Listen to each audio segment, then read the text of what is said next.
on the end of the other, like the high fat, low carb, or for that matter, vegan, and I don't know if you can group them together in the same explanation, but what's your advice?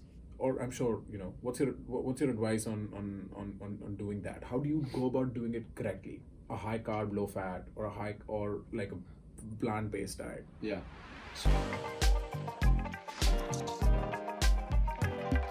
I mean, I think the first thing to realize is that just because something is vegan doesn't mean it's healthier. So the Beyond Meat burger, for example, if you look it up, you'll see that the list of ingredients that go into it, it's about 20 ingredients. Half of them you can't pronounce. Half of them are these highly processed oils like soybean, canola, and all these ingredients that are just synthetic, and our body does not have any idea what to do with them.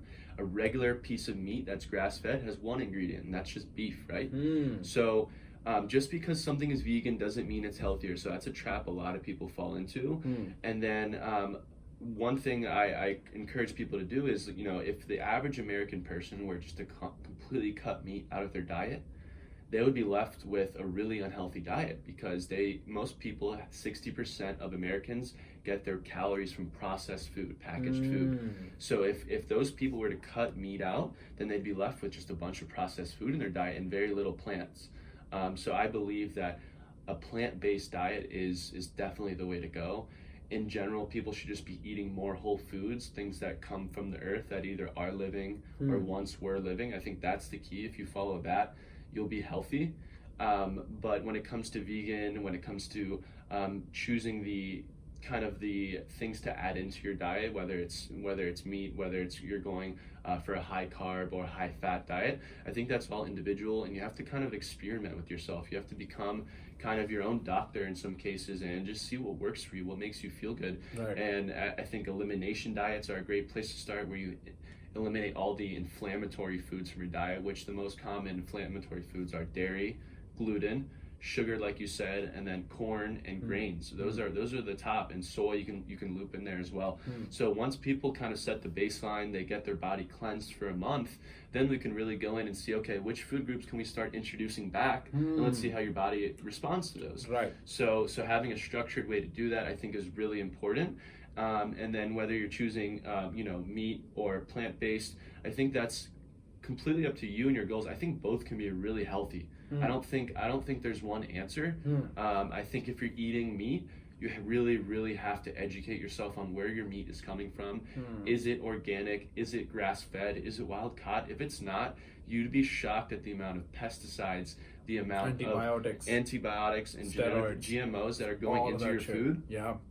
And unfortunately, we live in a place, the United States, where the regulations are a lot worse here than they are in Europe. So, for example, pesticides like glyphosate, which is the main ingredient in Roundup, they are sprayed all over our crops. Those same herbicides are not allowed in Europe. So the gluten-containing products, like the wheat, in Europe is actually a lot safer for us to eat. So I don't know if you ever experienced the phenomenon of where you go to Europe and you have pasta. Like, I've been to Italy, I've been to Greece, and I'll eat cheese, I'll eat pasta, and I don't get the same bloating. Oh, I get the same thing in India, man. You'd be surprised. I don't have the indigestion that I get here when I eat it, and that's a part of it is because those animals are grass-fed, and they're also not spraying with the same herbicides like Roundup that they do allow in the United States.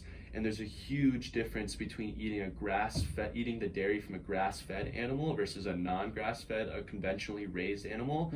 And one of the biggest things you can take away is that the grass-fed animals, their milk and their cheese, their byproducts have a lot less lactose in them. So grass-fed butter is almost completely lactose-free.